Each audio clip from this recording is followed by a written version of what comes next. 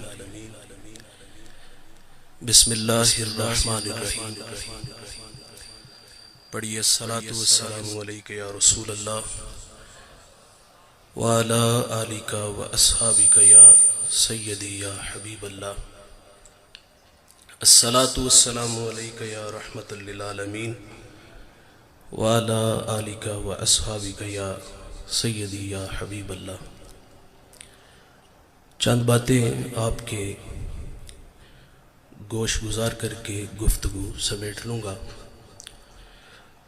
دعا ہے اللہ حق بیان کرنے کی توفیق عطا فرمائے اور قابل عمل باتوں پر ہم سب کو عمل کر کے زندگی کی راہوں کو درست کرنے کی توفیق عطا فرمائے.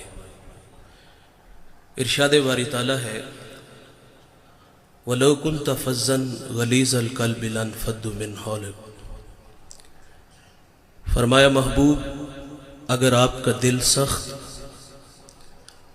اور مزاج تند ہوتا تو یہ لوگ آپ کے گرد کبھی بھی نہ بیٹھتے. جب غزوہ خیبر ہوا تو کچھ لوگ پلٹ گئے, دوبارہ حضور کی خدمت میں حاضر ہوتے ہیں تو آپ صلی اللہ علیہ وسلم عفو درگزر سے کام لیتے ہیں. حاضرین مجلس, دین محبت سے پھیلا ہے, دین حسن اخلاق سے پھیلا ہے. ایک ہندو شاعر کہتا ہے یہ لڑتے قبائل کو کس نے بتایا, محبت نہیں ہے تو کچھ بھی نہیں ہے.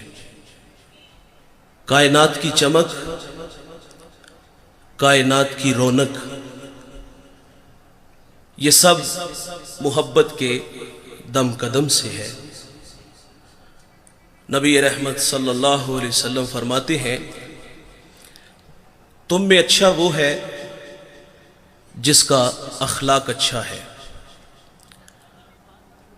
اور وہ اچھا نہیں ہے جس کا اخلاق اچھا نہیں ہے. حضور کی خدمت میں ایک خاتون کا تذکرہ کیا گیا کہ بندہ نواز صوم و صلات کی پابند ہے, لیکن اس کے رویے سے اس کا ہمسایہ اذیت میں ہے. تو فرمایا وہ عورت جہنمی ہے. آقا فرماتے ہیں گھر خریدنے سے پہلے ہمسایہ اور سفر کرنے سے پہلے ہم سفر دیکھ لیا کرو. اور حضرت علی رضی اللہ تعالیٰ عنہ کا قول ہے, آپ فرماتے ہیں 5 چیزیں سعادت مندی کی نشانیاں ہیں. بیوی موافق ہو, بھائی متقی ہو, بیٹے نیک ہوں, اور ان میں ایک فرمایا کہ اس کے پڑوسی اچھے ہوں, اور 5واں فرمایا کہ اس کا رزق اس کے اپنے شہر میں ہو. ہمسایہ دیوار کا ہے یا سرحد کا؟ اگر ہمسائے اچھے میسر نہ آئے تو زندگی عذاب ہو جاتی ہے, اور اگر کسی کو اچھے ہمسائے مل جائیں تو یہ بہت بڑی دولت ہے. ابو حمزہ ایک بہت بڑے محدث گزرے ہیں, اور ان کے بارے میں مشہور تھا, لوگ کہتے تھے کہ یہ نشہ بیچتے ہیں. وہ کوئی منشیات کا کام نہیں کرتے تھے, بلکہ جب وہ حدیث رسول بیان کرتے تو لوگوں پہ نشہ طاری ہو جاتا تھا۔ ابو حمزہ کا ہمسایہ اس کو بامر مجبوری مکان فروخت کرنا پڑا، اور اس نے باہر لکھ کے لگا دیا مکان برائے فروخت، اور نیچے اس کی قیمت بھی لکھ دی 2000 میرے مکان کی قیمت ہے، اور مزید لکھا کہ 2000 ابو حمزہ کی ہمسائیگی کا بھی لوں گا۔ تو لوگوں کی ایک لمبی لائن لگ گئی تھی 4000 دینار دینے کے لیے، اور جب ابو حمزہ کو پتا چلا کہ میرا ہمسایہ مکان بیچ کر کے یہاں سے جا رہا ہے، تو آپ نے خادم کو 4000 دینار دیے اور فرمایا جلدی جاؤ اور یہ میرے ہمسائے کو دے آؤ، اور اسے کہنا کہ یہ تو ویسے ہی رکھ لے لیکن مجھے چھوڑ کے نہ جانا۔ اچھا ہمسایہ بہت بڑی دولت ہے۔ حضور کی خدمت میں خاتون کا تذکرہ ہے، نمازیں بھی پڑھتی ہے، روزے بھی رکھتی ہے، لیکن زبان کا زہر کوبرا سانپ سے بھی زیادہ زہریلا ہے، تو فرمایا جہنمی ہے۔ اسی طرح ایک اور عورت کا تذکرہ ہوا، معمول کی نمازیں ہیں، معمول کے روزے ہیں، لیکن اس کے رویے سے اس کا ہمسایہ خوش ہے، تو میرے نبی فرماتے ہیں وہ عورت جنتی ہے۔ جنت کا معیار کیا ہے؟ میٹھے بول، اچھے اخلاق۔ امام منذری الترغیب والترہیب میں ایک روایت لائے ہیں، یہ 6 صدی کے محدث ہیں، حدیث کی معتبر کتاب ہے۔ حضور کی خدمت میں ایک جوان حاضر ہوا جس کا نام نامی اسم گرامی جابر بن سلیم تھا۔ حضور سے پہلی ملاقات تھی، اور اللہ نے اپنے محبوب کو یہ کمال بخشا تھا کہ آپ پہلی ہی ملاقات میں اپنا بنا لیتے تھے۔ ان کے بول بہاروں جیسے اور اصحاب ستاروں جیسے، مٹھیاں مٹھیاں بولیاں مدنی ڈول دیاں، کنا دے وچ رہندیاں مشری گول دیاں۔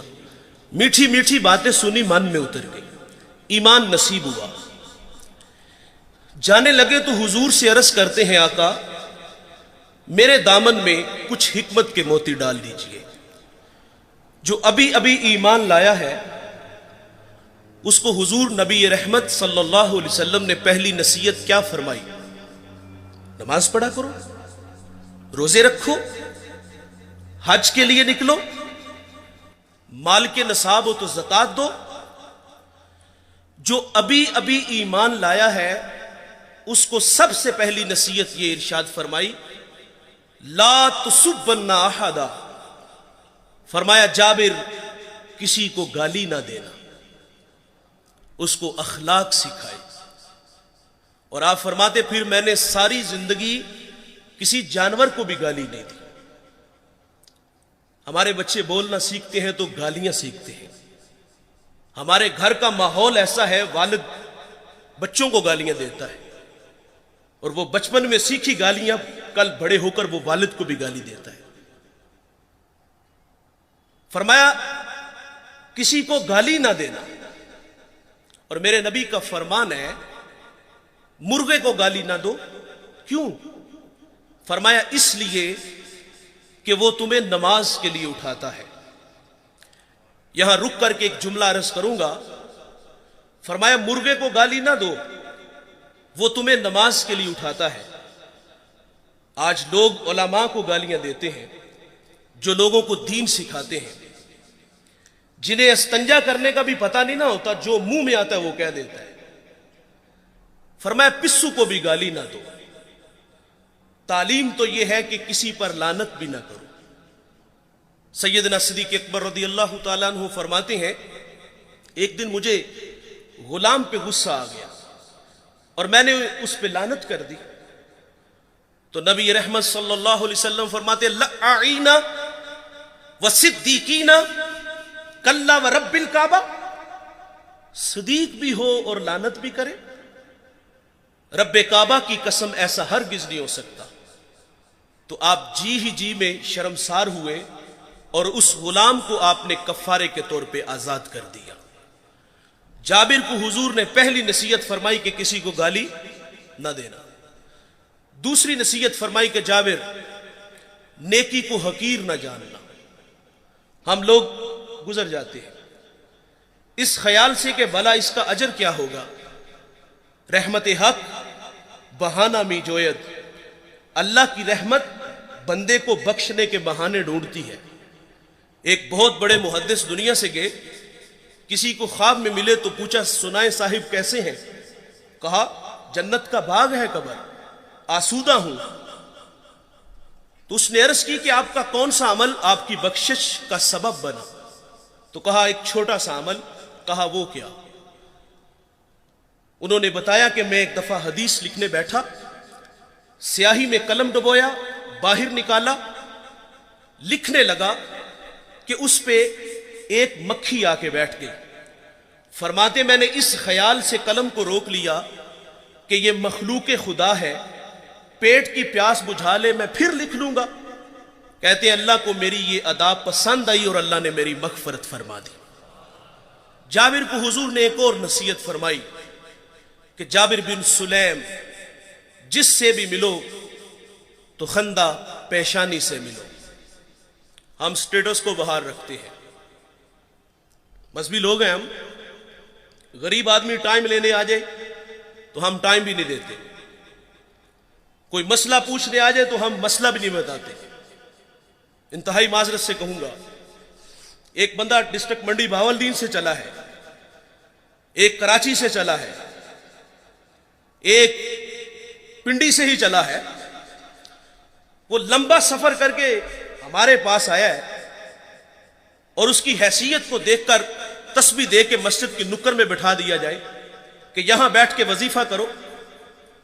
دیکھیے ہم جب کسی کے ہاتھوں میں ہاتھ دیتے ہیں تو وظائف کی کوئی کمی نہیں ہوتی، 1.25 لاکھ مرتبہ پہلا کلمہ پڑھنا ہے، درود پڑھنا ہے، استغفار پڑھنا ہے۔ ایک وظیفہ ختم ہوتا ہے تو دوسرا ملتا ہے، وظائف کی تو کمی نہیں۔ وہ تو کوئی کندھا تلاش کرنے آیا تھا کہ جہاں سر رکھ کے وہ روئے، وہ من کا کوئی دکھڑا کہنے آیا تھا، لیکن اس کو نظر انداز کیوں کیا گیا کہ اس کے پاس صرف آنے جانے کا کرایہ ہے۔ وہ واصف علی واصف کہتے ہیں تسلیم کے بعد تحقیق گمراہی ہوتی ہے۔ اس نے تو دل سے اپنا کہا تھا اور وہ جو ہے وہ عقیدت میں بیٹھ کے وظیفے میں مشغول ہے، لیکن اچانک اس نے اپنی آنکھوں سے ایک منظر دیکھا کہ ایک کلف لگے کپڑوں میں آیا اور اس کے آگے پیچھے خدام ہے، اور وہ سیدھا حجرے میں چلا گیا اور اندر سے آواز سنتا ہے کہ آپ کسی کے ہاں پیغام بیچ دیتے تو میں خود ہی آ جاتا۔ بتائیے اگر یہ رویے ہمارے ہوئے تو لوگوں کو دین کہاں سے ملے گا؟ اور جو باہر بیٹھ کے وظیفے میں مشغول تھا، اس کے دل پہ جو نشتر اور تیر چلے اس کا مداوع کس نے کرنا تھا؟ جس سے بھی ملو تو خندہ پیشانی سے ملو۔ آپ اپنے ملازم سے اس طرح بات کیا کرو جس طرح اپنے بیٹے سے بات کرتے ہو۔ میرے کریم آقا صلی اللہ علیہ وسلم عید کے دن عیدگاہ کی طرف تشریف لے کے جا رہے ہیں، سریرا کھلا میدان آیا، بچے عید کی خوشیوں میں مسرور تھے، لیکن ایک جانب عجیب تماشا تھا۔ ایک بچہ ہے، تن پہ جو پیرہن ہے وہ پھٹا ہوا ہے، آنکھیں نمناک ہیں۔ حضور گزرے کہ اس بچے کو دیکھا تو قدم رک گئے اور فرمایا بیٹے آپ کیوں رو رہے ہو؟ شاید کہ وہ حضور کو پہچان نہ سکا، عرض کرتا ہے کہ فلاں غزوے میں میرے والد حضور کے ساتھ تھے کہ شہید ہو گئے، میں یتیم ہو گیا، ماں بیوہ ہو گئی، ماں نے دوسرا نکاح کر لیا، ستیلے باپ نے میرے مال پہ قبضہ کر لیا اور مجھے دھکے دے کے گھر سے نکال دیا۔ تو آقا فرماتے ہیں بیٹے کیا تو اس بات پہ راضی نہیں کہ محمد تیرے باپ لگے، عائشہ تیری ماں لگے، فاطمہ تیری بہن لگے، علی تیرے چچا لگے اور حسن و حسین تیرے بھائی لگے۔ وہ بچہ کہتا ہے اگر یہ سارے رشتے میرے ہیں تو مجھے اور چاہیے بھی کیا؟ حضور عیدگاہ نہیں گئے، اس بیٹے کو لیا گھر تشریف لے آئے، اس کو کھانا دیا، لباس دیا، پھر انگلی تھامی اور عیدگاہ کی طرف تشریف لائے۔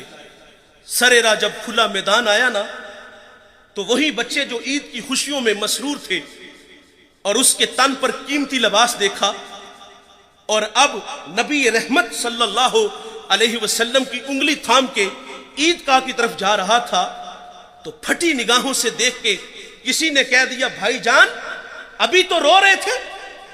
اب فخر سے کہتا ہے، میں بھوکا تھا مجھے کھانا ملا، میں ننگا تھا مجھے لباس ملا، میں یتیم تھا مجھے ابو جی محمد ملے، عائشہ ماں ملی، فاطمہ بہن ملی، علی چچا ملے، حسن و حسین بھائی ملے۔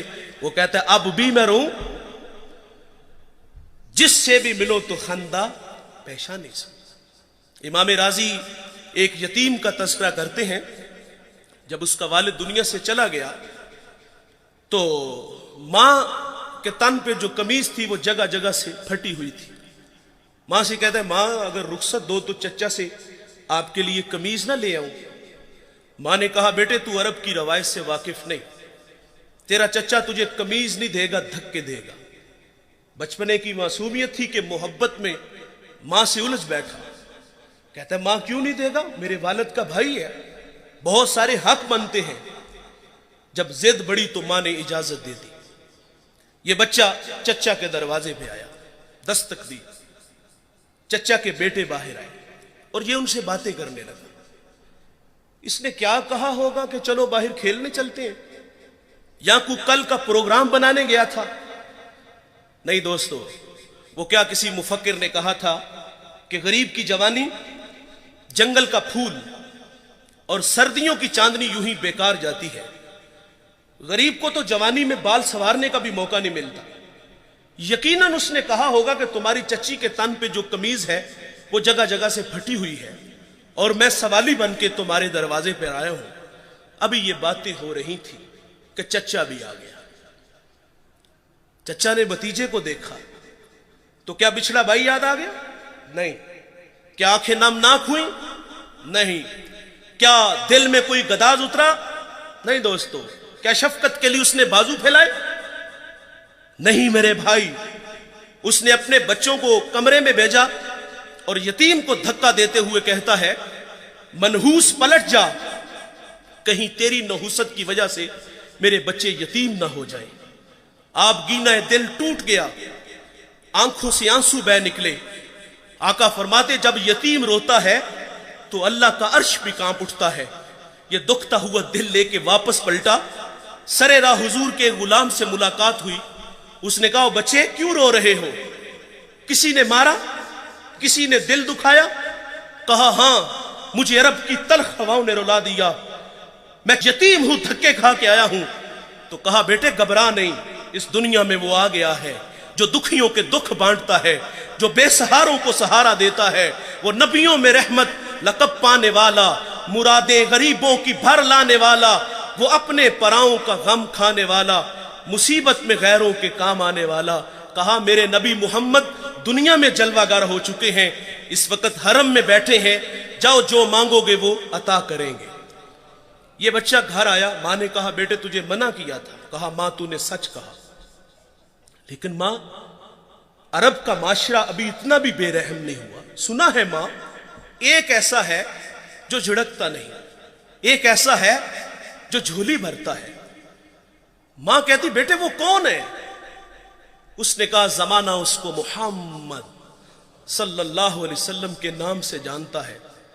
جب حضور کا نام سنا تو ماں چونک سی جاتی ہے۔ کہا، بیٹے نہیں جانے دوں گی۔ کہا، ماں کیوں نہیں جانے دو گی؟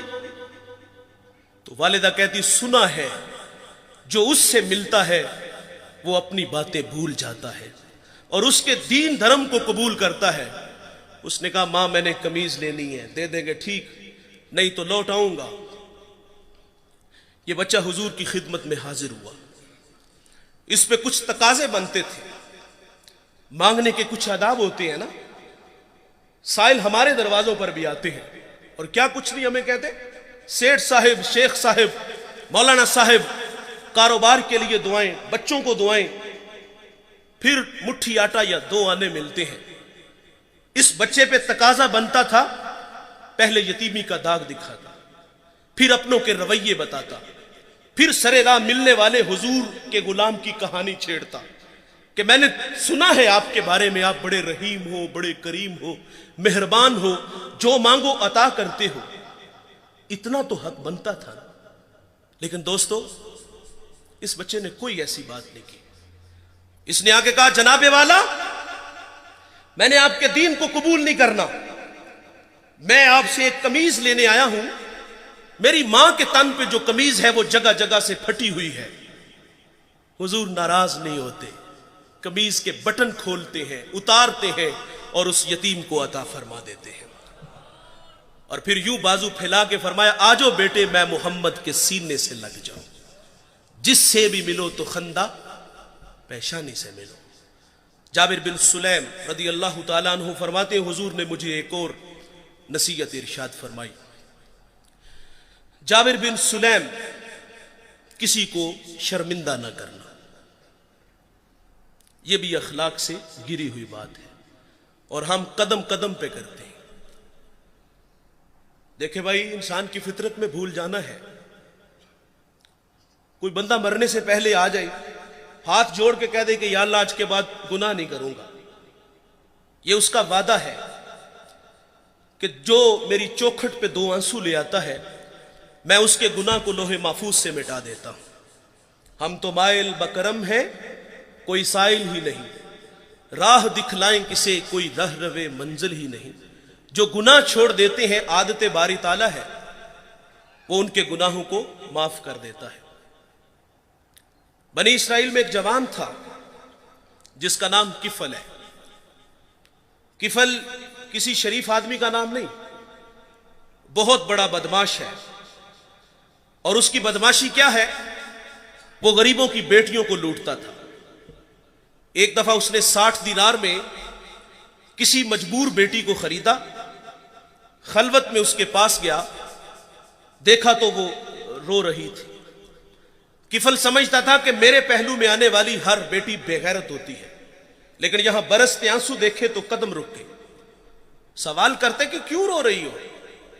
اس نے کہا، کفل میں شوق سے نہیں آئی، مجھے بھوک تیرے تک کھینچ لائی ہے، مجھے غربت تیرے تک کھینچ لائی ہے۔ یہاں ایک جملہ عرض کروں گا، جب مالدار لوگ، جب سرمایہ دار لوگ، جب وڈیرے لوگ غریبوں کا حق نہیں نہ دیتے، تو پھر غریبوں کی بیٹیاں نیلام ہو جاتی ہیں۔ یہ ڈائمنڈ منڈیاں، یہ بازار حسن، یہ کوٹھے، یہ کنجریاں اس وقت بنتی ہیں جب ہم ان کا حق نہیں دیتے۔ آج فخر ہے کہ بہت بڑے جگیردار ہیں، بہت بڑے زمیندار ہیں، تجوریاں خزانوں سے بھری ہوئی ہیں، اور ان کے ہم نے منہ بھی کھولے ہیں، پیسہ پانی کی طرح بہاتے ہیں، معاشرے میں ہم دریا دل مشہور ہیں، لیکن دولت کہاں لٹاتے ہیں؟ جہاں نفس کو حظ ملتا ہے۔ میں ایک دیہاتی ہوں، ہمارے دیہاتوں میں میلے ٹھیلے کا ماحول ہوتا ہے۔ کتوں کی لڑائی آئی تو 50,000 وہاں دے دیا، کرکٹ میچ آیا تو 1 لاکھ کا انعام وہاں دے دیا۔ جہاں نفس کو حظ ملا، ہم نے دولت کا منہ وہاں کھولا، اور جہاں دولت لٹانے سے رب راضی ہوتا ہے، اس کی رحمتیں برستی ہیں، وہاں غفلت کی پٹی۔ وہ کیا کسی شاعر نے کہا تھا کہ دیکھا ہے میں نے شہر میں کوڑے کے ڈھیر پر 2 بچے لڑ رہے تھے فقط ایک بیر پر، فصلوں کو کاٹتے کچھ ٹوٹی چوڑیاں، کچھ بک گئی ہیں دوستو گندم کے سیر پر، اور گندم امیر شہر کی ہوتی رہی خراب، بیٹی مگر غریب کی فاقوں سے مر گئی۔ اور محسن نقوی کہتا ہے، محسن یہ غریب لوگ بھی تنکوں کا ڈھیر ہوا کرتے ہیں، کبھی پانی میں بہ گئے تو کبھی ملبے میں دب گئے۔ اور اللہ نے آپ کو دولت سے نوازا ہے، دولت وہاں دو جہاں دولت لٹانے سے رب راضی ہوتا ہے، اس کی رحمتیں برستی ہیں۔ ہمارے گجرانوالہ دھلا چوک پہ ایک بوڑھا دن دہاڑے آٹے کا تھیلا اٹھا کے دوڑ لگاتا ہے، نحیف تھا، 2 قدم چلا کے لوگوں نے پکڑا اور خوب زد و کوب کیا، اور بعد میں سوال کیا کہ بوڑھے یہ جرت کیوں کی؟ تو وہ بوڑھا رونے لگا۔ وہ کہتا ہے 1 ہفتہ ہو گیا مجھے اس چوک میں آ کے کھڑا ہوتا ہوں مزدوری کے لیے، اور مجھے بوڑھا سمجھ کے لوگ چھوڑ کے چلے جاتے ہیں۔ ہفتہ ہو گئے، بچے بھوک سے مر رہے ہیں، آج ان کی بھوک دیکھی نہیں گئی تو چوری پہ جو ہے وہ آمادہ ہوا، اور دولت یہاں لٹاؤ۔ یہ نوائے وقت میں ایک خبر چھپی تھی، کمالیہ کی بیٹی وہ شادی کے قابل تھی، ایک رشتہ ملا، ادھر سے بارات آ رہی ہے، ادھر بیٹی والے تیاریوں میں تھے۔ ہمسائیگی میں سے کسی نے شرارت کی کہ جس کے گھر میں آ رہے ہو وہ اپنی بیٹی کو چند جوڑوں کے سوا اور کچھ بھی نہیں دے سکتا۔ بارات وہیں سے واپس چلی گئی تھی۔ بتاؤ اس بیٹی کے دل پہ جو کچوکے اور زخم لگے تھے اس کا مداوع کس نے کرنا تھا؟ چاندی اتر آئی بیٹیوں کے بالوں میں۔ مفلس کو پھر امید ہے کہ بارات آئے گی، اور کتاب زیست کا ایک اور باب بیت گیا، جہیز بن نہ سکا اور شباب بیت گیا۔ اور اللہ نے آپ کو دولت سے نوازا ہے، غریبوں کی بیواؤں کی بیٹیاں گھروں میں بوڑھی ہو رہی ہیں، تم کتوں کی لڑائی پہ پیسے لٹا رہے ہو، تم ہجڑوں پہ دولت لٹا رہے ہو۔ اگر دولت لٹانے کا شوق ہے تو معاشرے میں پھیلے ہوئے دکھ دیکھو، یتاما مساکین پہ دولت لٹاؤ تاکہ تم خدا کی رحمتوں کے مستحق ٹھہرو۔ لیکن دولت وہاں دی جہاں نفس کو حظ ملا۔ جب اس بیٹی نے کہا کفل مجھے بھوک تیرے تک کھینچ لائی ہے، یہ ایک جملہ کفل کی ہدایت کا سبب بنا۔ دل کے آئینے پہ چوٹ لگی، کفل رونے لگا، ہاتھ جوڑ کے کہتا ہے بہن مجھے معاف کر دے، تو جس عزت سے آئی ہے اسی عزت سے واپس گھر چلی جا، اور میرے لیے دعا کر کہ میں بڑا ہی کتا انسان ہوں، اللہ مجھے معاف کر دے۔ وہ بیٹی گھر چلی گئی اور ادھر تقدیر کا قلم چل گیا۔ اسی رات کفل کو موت آ گئی۔ صبح ہوئی تو زمانے نے کفل کی دیوار پہ یہ لکھا ہوا پڑا تھا کہ اللہ نے کفل کو معاف کر دیا ہے۔ وہ معاف کر کے راضی ہوتا ہے۔ بھائی ہمیں بھی آدر ڈالنی چاہیے۔ حضور کی خدمت میں ایک خاتون آئی اور عرض کرتی طہرنی یا رسول اللہ، طہرنی یا رسول اللہ، طہرنی یا رسول اللہ، طہرنی یا رسول اللہ۔ 4 دفعہ کہا آقا مجھے پاک کیجئے، آقا مجھے پاک کیجئے، آقا مجھے پاک کیجئے، آقا مجھے پاک کیجئے۔ حضور نے اس کا جرم پوچھا تو اس نے کہا کہ میں شادی شدہ ہوں، مجھ سے زنا کا ارتکاب ہوا، میرے پیٹ میں بچہ ہے۔ اور یہ حضور سے جب اس نے عرض کیا تو حضور فرماتے ہیں یہ گناہ تو نے کیا ہے، اس کی سزا بھی تیرے لیے ہے، اس بچے کا کوئی قصور نہیں۔ حضور نے اس کو مہلت دی، اس نے بچے کو جنم دیا، پھر 2 سال اس کو دودھ پلایا۔ 2.5 سال بعد حضور کی خدمت میں حاضر ہے، اس کو سنسار کیا گیا، پھر خود حضور نے جنازہ پڑھا۔ حضرت عمر رضی اللہ تعالیٰ عنہ عرض کرتے ہیں آقا یہ بڑی بدکار عورت تھی، تو میرے نبی فرماتے ہیں عمر اس خاتون نے ایسی سچی توبہ کی ہے، اگر اس کی توبہ کا 10واں حصہ اہل مدینہ میں بانٹ دیا جائے تو اللہ تعالیٰ سب کی مغفرت فرما دے۔ لیکن ہمارا حال کیا ہے؟ اگر غلطی ہو جائے تو ہم معافی نہیں کرتے۔ یار مثال کے طور پہ بندہ گناہ چھوڑ کے مسجد میں ہی آنا ہے نا اس نے، تو ہم کہتے ہیں لو 100 چوہے کھا کے بلی حج نو چلی، اور پائی تینوں مسجد اراکی نے وہایا، اسی اللہ نے جس اللہ نے تمہیں دکھایا ہے۔ کبھی ہم کہتے چور چوری چھوڑ دیتا ہے، ہیرا پھیری نہیں چھوڑتا، جوتے چرانے آئے ہو۔ وہ یار وہ آ گیا ہے، مسجد کی آبادی کا سبب بنا ہے، ہمیں خوش ہونا چاہیے تھا۔ میں شکر گڑھ باؤنڈری پہ ایک گاؤں میں حاضر ہوا تو وہاں جو محلے کی مسجد تھی نا، وہاں نماز تو بڑی دور کی بات ہے، اذان پڑھنے کے لیے کوئی بندہ نہیں ملتا تھا۔ یہ مسجدوں کی حالتیں ہیں۔ اقبال جب اندلس گیا، قرطبہ مسجد جس کے 1400 ستون ہیں، اسے اجڑا دیکھا تو اقبال وہاں پھوٹ پھوٹ کے رویا تھا کہ رو رہی ہے آج ایک ٹوٹی ہوئی مینا اسے، کل تلک جس ساکی کے گردش میں پیمانے رہے، خیر تو ساکی سہی مگر پلائے گا کسے، اب نہ میں کش باقی رہے نہ میں خانے رہے۔ اقبال کہتا ہے واعظ قوم کی وہ پختہ خیالی نہ رہی، برق طبعی نہ رہی، شعلہ مکالی نہ رہی، رہ گئی رسم اذاں روح بلالی نہ رہی، فلسفہ رہ گیا تلقین غزالی نہ رہی، اور مسجد مرثیہ خواہ ہے کہ نمازی نہ رہے، یعنی صاحب اوصاف وہ حجازی نہ رہے۔ اللہ کے گھر تو ویران ہے، اگر کسی کی پیشانی میں سجدوں کا نور ٹپک رہا ہے، وہ اللہ کے گھر میں حاضر ہے، ہمیں تو خوش ہونا چاہیے تھا، لیکن ہم شرمندہ کرتے ہیں۔ جب اللہ معاف کر دیتا ہے تو ہمیں بھی عادت ڈالنی چاہیے۔ علامہ سعدی لکھتے ہیں، شارح مسلم مفسر قرآن، ایک بوڑھے کا تذکرہ کرتے، وہ ہر سال حج کے لیے جاتا تھا۔ ایک دفعہ کسی نوجوان کو ان کے ساتھ جانے کا اتفاق ہوا، اللہ کے گھر میں پہنچے تو بوڑھے نے لبیک کہا، ہاتف سے آواز آئی لا لبیک، کہ بوڑھے تیرا کوئی حج نہیں۔ جو ساتھ نوجوان تھا وہ چونک سا گیا، اس نے کہا بابا جی آواز نہیں سنی؟ تو کہا بیٹے یہ آواز میں 70 سال سے سن رہا ہوں۔ تو وہ جوان کہتا ہے کہ بابا جی آپ پھر بھی آتے ہو؟ اب کلیجہ پھٹنے لگا، رو کے کہا کہ بیٹے بتا اس در کے علاوہ کوئی اور در ہے جہاں جا کے میں دامن پھیلاؤں؟ بس اتنا کہنا تھا کہ رحمت خدا بندی جوش میں آئی، ہاتف سی آواز آتی ہے کہ جا بوڑھے، ہم نے تیرے 70 کے 70 حج قبول کر لیے۔ وہ معاف کرتا ہے بھائی، ہمیں بھی آدر ڈالنا چاہیے۔ کسی کو فرمایا شرمندہ نہ کرو۔ نبی رحمت صلی اللہ علیہ وسلم کی اقتداء میں صحابہ نماز کے لیے کھڑے ہیں، بالکل جماعت کا ٹائم تھا کہ کسی کی ہوا خارج ہو گئی۔ جماعت کا وقت ہے، ظاہر ہے وہ فوری اٹھے گا اور جا کے وضو بنائے گا۔ جو وہاں سے نکل کر وضو کے لیے جائے گا سبکی تو محسوس کرے گا نا، شرمندہ تو ہوگا نا۔ لیکن دیکھیے بھائی، حضرت عبداللہ ابن عباس رضی اللہ تعالیٰ عنہ حضور سے اسی وقت عرض کرتے ہیں کہ حضور اگر اجازت ہو تو ہم سب جا کے وضو نہ کریں۔ اللہ اکبر، میرے نبی فرماتے ہیں بہت اچھے۔ وہ سارے اٹھ کے گئے اور وضو بنا کے آئے۔ اب کیا خبر کہ کس کی ہوا خارج ہوئی، تو شرمندگی سے بچایا۔ الحمدللہ رب العالمین، بسم اللہ الرحمن الرحیم، پڑھیے الصلاۃ والسلام علیک یا رسول اللہ وعلی آلک واصحابک یا سیدی یا حبیب اللہ، الصلاۃ والسلام علیک یا رحمت للعالمین وعلی آلک واصحابک یا سیدی یا حبیب اللہ۔ چند باتیں آپ کے گوش گزار کر کے گفتگو سمیٹ لوں گا۔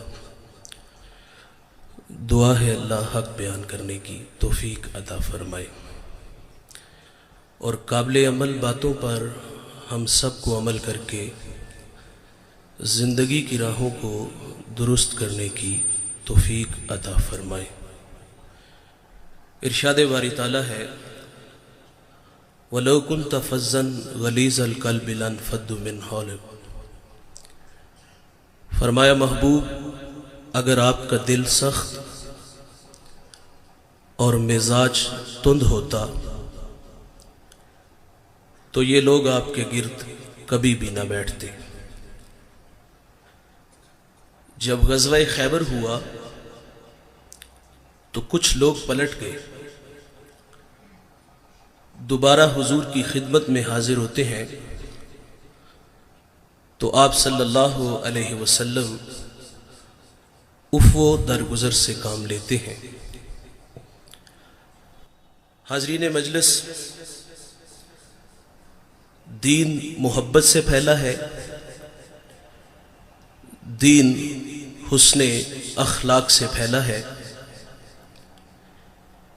ایک ہندو شاعر کہتا ہے یہ لڑتے قبائل کو کس نے بتایا، محبت نہیں ہے تو کچھ بھی نہیں ہے۔ کائنات کی چمک، کائنات کی رونق، یہ سب محبت کے دم قدم سے ہے۔ نبی رحمت صلی اللہ علیہ وسلم فرماتے ہیں تم میں اچھا وہ ہے جس کا اخلاق اچھا ہے، اور وہ اچھا نہیں ہے جس کا اخلاق اچھا نہیں ہے۔ حضور کی خدمت میں ایک خاتون کا تذکرہ کیا گیا کہ بندہ نواز صوم و صلات کی پابند ہے، لیکن اس کے رویے سے اس کا ہمسایہ اذیت میں ہے، تو فرمایا وہ عورت جہنمی ہے۔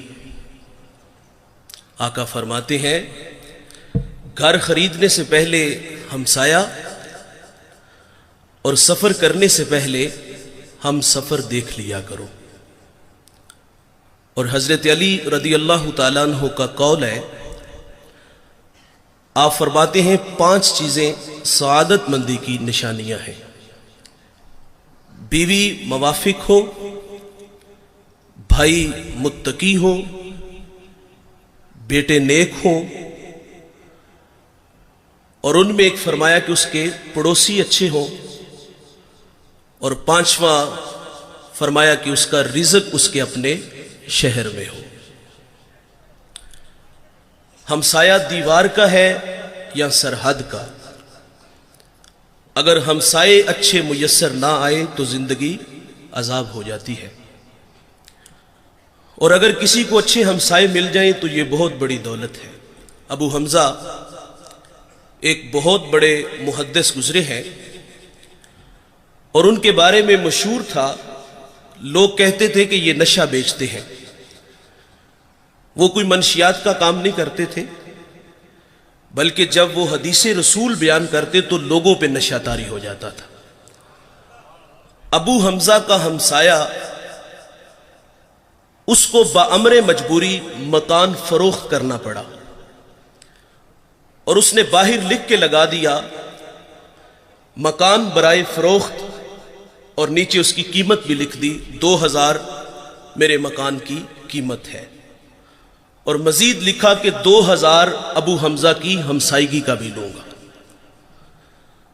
تو لوگوں کی ایک لمبی لائن لگ گئی تھی 4000 دینار دینے کے لیے، اور جب ابو حمزہ کو پتا چلا کہ میرا ہمسایہ مکان بیچ کر کے یہاں سے جا رہا ہے، تو آپ نے خادم کو 4000 دینار دیے اور فرمایا جلدی جاؤ اور یہ میرے ہمسائے کو دے آؤ، اور اسے کہنا کہ یہ تو ویسے ہی رکھ لے لیکن مجھے چھوڑ کے نہ جانا۔ اچھا ہمسایہ بہت بڑی دولت ہے۔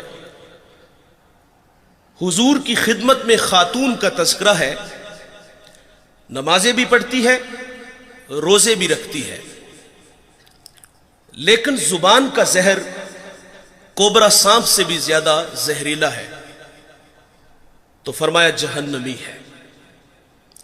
اسی طرح ایک اور عورت کا تذکرہ ہوا، معمول کی نمازیں ہیں، معمول کے روزے ہیں، لیکن اس کے رویے سے اس کا ہمسایہ خوش ہے، تو میرے نبی فرماتے ہیں وہ عورت جنتی ہے۔ جنت کا معیار کیا ہے؟ میٹھے بول، اچھے اخلاق۔ امام منذری الترغیب والترہیب میں ایک روایت لائے ہیں، یہ 6 صدی کے محدث ہیں، حدیث کی معتبر کتاب ہے۔ حضور کی خدمت میں ایک جوان حاضر ہوا جس کا نام نامی اسم گرامی جابر بن سلیم تھا۔ حضور سے پہلی ملاقات تھی، اور اللہ نے اپنے محبوب کو یہ کمال بخشا تھا کہ آپ پہلی ہی ملاقات میں اپنا بنا لیتے تھے۔ ان کے بول بہاروں جیسے اور اصحاب ستاروں جیسے، مٹھیاں مٹھیاں بولیاں مدنی ڈول دیاں، کنا دے وچ رہندیاں مشری گول دیاں۔ میٹھی میٹھی باتیں سنی من میں اتر گئی، ایمان نصیب ہوا۔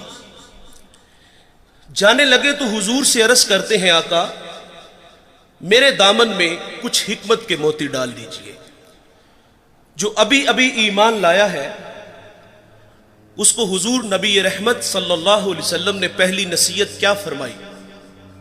نماز پڑھا کرو، روزے رکھو، حج کے لیے نکلو، مال کے نصاب ہو تو زکات دو۔ جو ابھی ابھی ایمان لایا ہے اس کو سب سے پہلی نصیحت یہ ارشاد فرمائی، لا تسبن احدا، فرمایا جابر کسی کو گالی نہ دینا، اس کو اخلاق سکھائی۔ اور آپ فرماتے پھر میں نے ساری زندگی کسی جانور کو بھی گالی نہیں دی۔ ہمارے بچے بولنا سیکھتے ہیں تو گالیاں سیکھتے ہیں۔ ہمارے گھر کا ماحول ایسا ہے، والد بچوں کو گالیاں دیتا ہے، اور وہ بچپن میں سیکھی گالیاں کل بڑے ہو کر وہ والد کو بھی گالی دیتا ہے۔ فرمایا کسی کو گالی نہ دینا، اور میرے نبی کا فرمان ہے مرغے کو گالی نہ دو۔ کیوں؟ فرمایا اس لیے کہ وہ تمہیں نماز کے لیے اٹھاتا ہے۔ یہاں رک کر کے ایک جملہ عرض کروں گا، فرمایا مرغے کو گالی نہ دو، وہ تمہیں نماز کے لیے اٹھاتا ہے۔ آج لوگ علماء کو گالیاں دیتے ہیں، جو لوگوں کو دین سکھاتے ہیں، جنہیں استنجا کرنے کا بھی پتہ نہیں نہ ہوتا، جو منہ میں آتا ہے وہ کہہ دیتا ہے۔ فرمایا پسو کو بھی گالی نہ دو۔ تعلیم تو یہ ہے کہ کسی پر لعنت بھی نہ کرو۔ سیدنا صدیق اکبر رضی اللہ تعالیٰ عنہ فرماتے ہیں، ایک دن مجھے غلام پہ غصہ آ گیا اور میں نے اس پہ لعنت کر دی، تو نبی رحمت صلی اللہ علیہ وسلم فرماتے لعین وصدیقین کلا ورب الکعبہ، صدیق بھی ہو اور لعنت بھی کرے، رب کعبہ کی قسم ایسا ہرگز نہیں ہو سکتا۔ تو آپ جی ہی جی میں شرمسار ہوئے اور اس غلام کو آپ نے کفارے کے طور پہ آزاد کر دیا۔ جابر کو حضور نے پہلی نصیحت فرمائی کہ کسی کو گالی نہ دینا۔ دوسری نصیحت فرمائی کہ جابر نیکی کو حقیر نہ جاننا۔ ہم لوگ گزر جاتے ہیں اس خیال سے کہ بھلا اس کا اجر کیا ہوگا۔ رحمت حق بہانہ می جوید، اللہ کی رحمت بندے کو بخشنے کے بہانے ڈھونڈتی ہے۔ ایک بہت بڑے محدث دنیا سے گئے، کسی کو خواب میں ملے تو پوچھا سنائے صاحب کیسے ہیں؟ کہا جنت کا باغ ہے قبر، آسودہ ہوں۔ تو اس نے عرض کی کہ آپ کا کون سا عمل آپ کی بخشش کا سبب بنا؟ تو کہا ایک چھوٹا سا عمل۔ کہا وہ کیا؟ انہوں نے بتایا کہ میں ایک دفعہ حدیث لکھنے بیٹھا، سیاہی میں قلم ڈبویا، باہر نکالا، لکھنے لگا کہ اس پہ ایک مکھی آ کے بیٹھ گئی۔ فرماتے میں نے اس خیال سے قلم کو روک لیا کہ یہ مخلوق خدا ہے، پیٹ کی پیاس بجھا لے میں پھر لکھ لوں گا۔ کہتے ہیں اللہ کو میری یہ ادا پسند آئی اور اللہ نے میری مغفرت فرما دی۔ جابر کو حضور نے ایک اور نصیحت فرمائی کہ جابر بن سلیم جس سے بھی ملو تو خندہ پیشانی سے ملو۔ ہم سٹیٹس کو باہر رکھتے ہیں، مذہبی لوگ ہیں ہم، غریب آدمی ٹائم لینے آ جائے تو ہم ٹائم بھی نہیں دیتے، کوئی مسئلہ پوچھنے آ جائے تو ہم مسئلہ بھی نہیں بتاتے۔ انتہائی معذرت سے کہوں گا، ایک بندہ ڈسٹرکٹ منڈی بہاولدین سے چلا ہے، ایک کراچی سے چلا ہے، ایک پنڈی سے ہی چلا ہے، وہ لمبا سفر کر کے ہمارے پاس آیا ہے اور اس کی حیثیت کو دیکھ کر تسبیح دے کے مسجد کی نکر میں بٹھا دیا جائے کہ یہاں بیٹھ کے وظیفہ کرو۔ دیکھیے ہم جب کسی کے ہاتھوں میں ہاتھ دیتے ہیں تو وظائف کی کوئی کمی نہیں ہوتی، 1.25 لاکھ مرتبہ پہلا کلمہ پڑھنا ہے، درود پڑھنا ہے، استغفار پڑھنا ہے۔ ایک وظیفہ ختم ہوتا ہے تو دوسرا ملتا ہے، وظائف کی تو کمی نہیں۔ وہ تو کوئی کندھا تلاش کرنے آیا تھا کہ جہاں سر رکھ کے وہ روئے، وہ من کا کوئی دکھڑا کہنے آیا تھا، لیکن اس کو نظر انداز کیوں کیا گیا کہ اس کے پاس صرف آنے جانے کا کرایہ ہے۔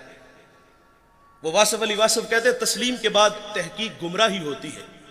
اس نے تو دل سے اپنا کہا تھا اور وہ جو ہے وہ عقیدت میں بیٹھ کے وظیفے میں مشغول ہے، لیکن اچانک اس نے اپنی آنکھوں سے ایک منظر دیکھا کہ ایک کلف لگے کپڑوں میں آیا اور اس کے آگے پیچھے خدام ہے، اور وہ سیدھا حجرے میں چلا گیا اور اندر سے آواز سنتا ہے کہ آپ کسی کے ہاں پیغام بیچ دیتے تو میں خود ہی آ جاتا۔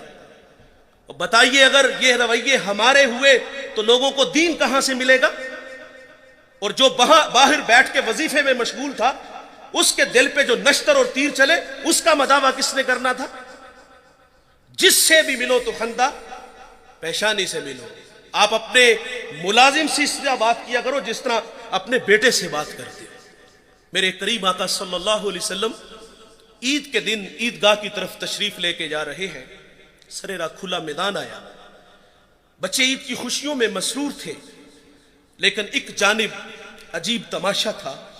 ایک بچہ ہے، تن پہ جو پیرہن ہے وہ پھٹا ہوا ہے، آنکھیں نمناک ہیں۔ حضور گزرے کے اس بچے کو دیکھا تو قدم رک گئے اور فرمایا بیٹے آپ کیوں رو رہے ہو؟ شاید کہ وہ حضور کو پہچان نہ سکا۔ عرض کرتا ہے کہ فلاں غزوے میں میرے والد حضور کے ساتھ تھے کہ شہید ہو گئے، میں یتیم ہو گیا،